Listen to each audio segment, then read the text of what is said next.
Guys, it's Mari, and I cannot believe I'm finally back in my scrapbook room. It has been an eternity. And here I am, I'm scrapbooking a couple of pictures of one of my very most favorite people in the whole world, my daughter Bailey. And I love these two little pictures that I found in one of her albums. And oftentimes, what I do with pictures that I want to scrap that are in my kids' photo albums is I'll just take a picture of them with my iPhone, and then I'll just print them off. And that just does such a great job that I rarely ever take those photographs out of their albums and scrap the originals. I always like to keep those originals in their albums. So I'm just going to be scrapping these two pictures that are of Bailey when she was about 4. And these pictures were taken at an amusement park in a city that's near us that we used to visit all the time when the kids were little, because my sister used to live there, and we used to go to this park where there was a merry-go-round and a train and a Ferris wheel and all kinds of fun stuff, and the kids absolutely loved it. And we'd go to the zoo that day and just spend some really fun time. So these two pictures of Bailey are of one of those trips, and I had so much fun scrapping these pictures.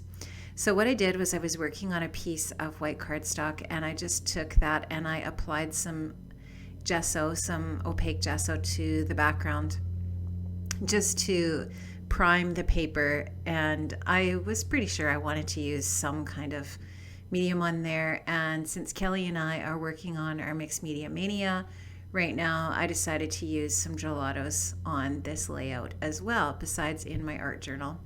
So I just took that pink gelato and I just applied it in kind of an oval fashion, which is where I'm going to be doing the photo matting. So I'm just adding a little bit of water to that and just getting it to move a little bit and give it just kind of a bit of a watercolory appeal to it, or look.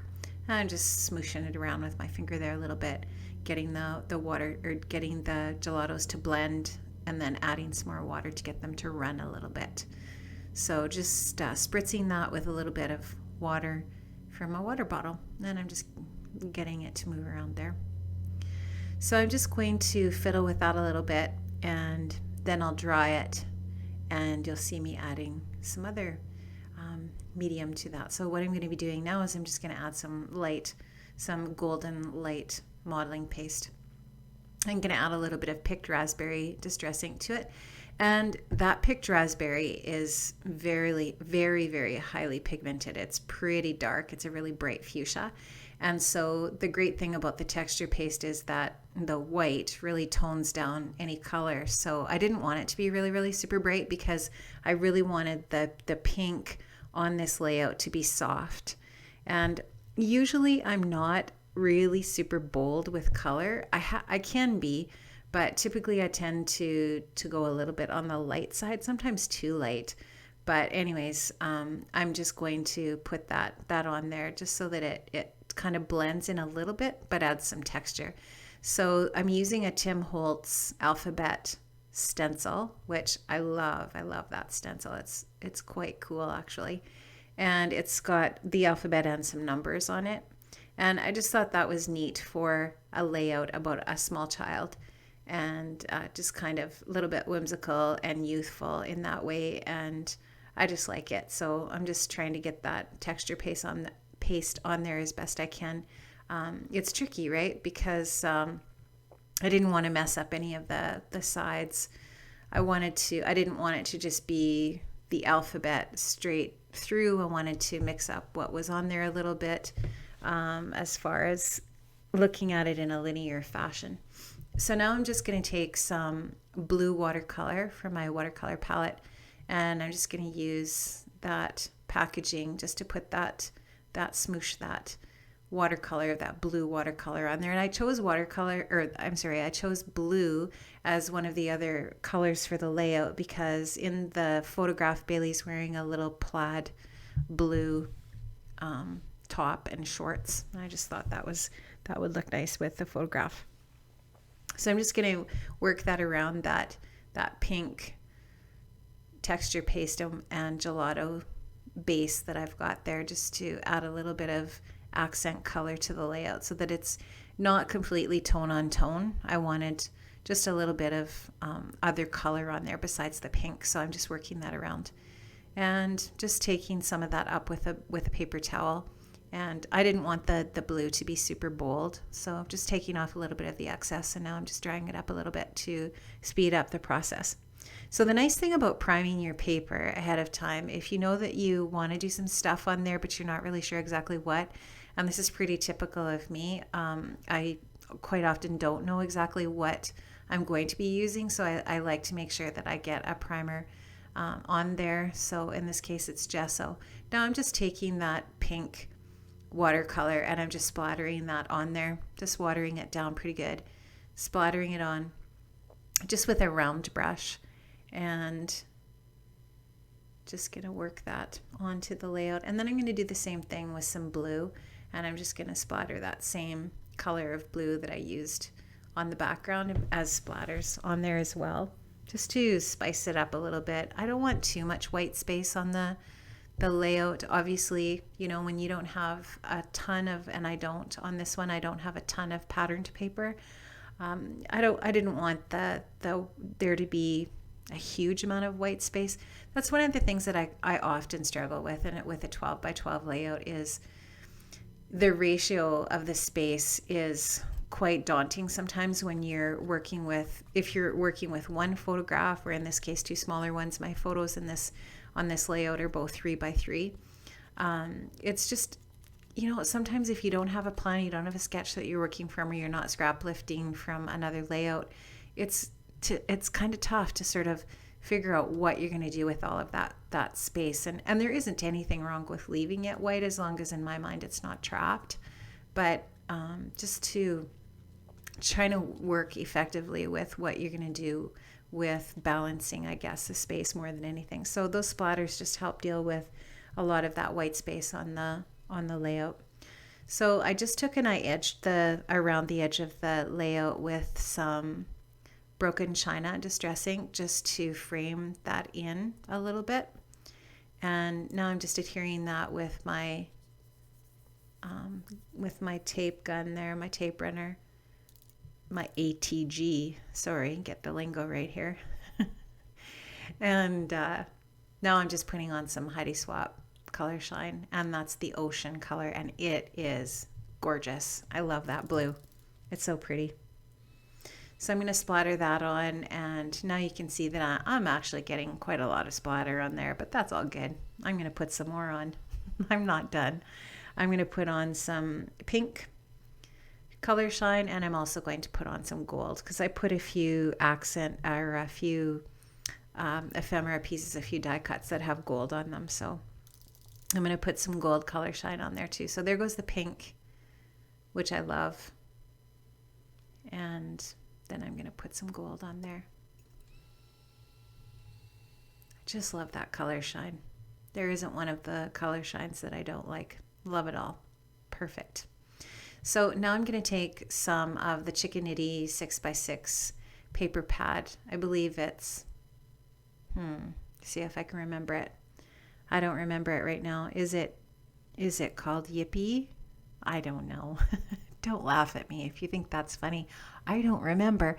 I have the end of June teacher brain happening right now. Some days at school these last couple of weeks wasn't even sure of my name, and the kids and I had lots of really good laughs about just my fatigue. And it really is the busiest time of year for a teacher. If you are a teacher, you know exactly what I'm talking about. And if you have kids in school, you know how busy the end of June is. If you're in Canada, if you're in the States, I know it's a little bit earlier in the year, but it doesn't matter when the school year ends. The finish off of the school year is just crazy. So I'm using lots and lots of products here from the Hip Kit. Once again, my favorite stuff is always from the Hip Kit. And I'm just going to pop up that photo layer with some Stampin' Up. What are they called?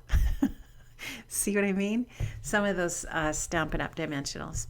So I wanted to pop that up off the layout a little bit and give those photos a bit of a pop. And now I'm just going to work on layering some paper around them. So I'm just working with some of those Chickanity 6x6 paper pad pieces. This one is kind of a dark blue with little white stars on it, which is really nice, and it goes nice with that blue on there with Bailey's outfit. So I'm going to just put that on around the photo layer there, just to give the sense that that paper is continuous behind there. And with layering, the thing is just to offset the edges, right? And try not, and if you do have spots where you've got some space between where the papers don't meet, those are perfect places to layer your embellishments. So you'll see that I do that in a couple of spots here. So I'm just taking some of the die cuts. I think some of these are from the Citrus Bliss pack maybe that we got in our, I want to say, the May kit. And that Darling piece I think is actually from Maggie Holmes Confetti maybe. And You're My World, I believe I got that off of a Chickanity cut apart sheet that came in our kit. And these are just bits and pieces, again, I think from Citrus Bliss. So love the hip kit. Can't say enough about that. And that's where the majority of these products came from.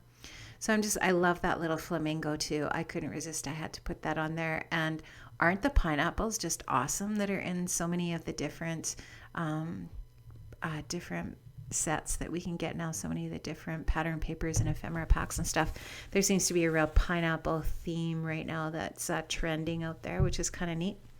And so I'm just going to put some more of those little die cut pieces, some labels and so on down there. One says You're My World, and then the other one says Cutie Pie, and that's actually from Ellie's studio.